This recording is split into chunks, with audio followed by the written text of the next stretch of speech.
Welcome to Mishna study Masechet Orlah Perek Gimal Mishnah Bet. Over here in this Mishnah, we're going to discuss if a thread, right, you had one yarn that was dyed with Orlah, and then you wove that yarn into a garment. How do we treat this garment now? Now, if someone dies, melo hasit, right, we'll have to define what this is exactly, right? This is going to be the length of the yarn itself, and he dyed it with these, again, the peels of Orlah.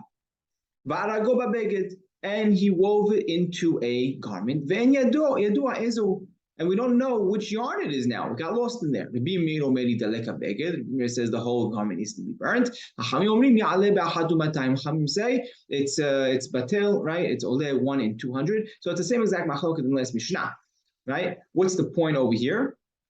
The point over here is that Rabbi Meir is saying, look, even one yarn is distinguishable enough. It's important enough. I'm going to say the whole garment needs to be burnt. And Chachamim, their bigger hidush is really is really less Mishnah, right? Because Chachamim say their real kula is even an entire garment, right, that was dyed entirely. We're not going to say that's important enough where it's not going to be batil. Even that is batil 1 in 200. Now, how big does this yarn need to be that we're weaving or we're sewing into this garment, right? So the Mishnah says milo asit.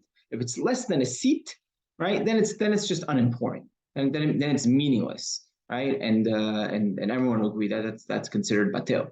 So the point over here is, it's even less than 1 in 200, right? It's just so meaningless. What's a seat?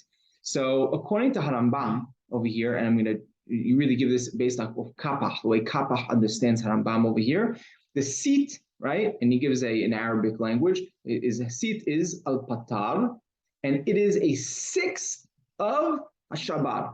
Right? Now, what is al-patar, al-shabar? What are these? So Kapach explains that it's a sixth of this, right? He calls this the shabar, from your thumb until your pinky, right? This is considered a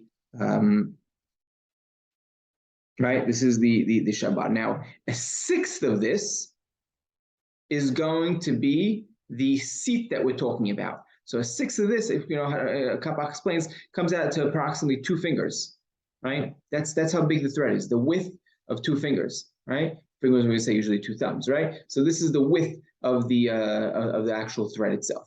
Most other mefarshim don't explain like this. Most other mefarshim explain that the seat is this, between your middle finger and your pointer, right? Which is interesting, right? Because Harambam is much smaller, right? Harambam is just 2 fingers. Over here, this is pretty, is bigger. So this is probably around 6 fingers, right? Harambam is only about 2 fingers. So that's the way Harambam explains it. And he says, I actually explained this the Chumrah. And again, this is a Doraita law, right? So he's explaining the Chumrah that the minimum, the minimum size is 2 fingers wide. And he goes, and afterwards, not only am I just explaining it the Chumrah, right? Because we're talking about the Isur Deoraita, but he says afterwards,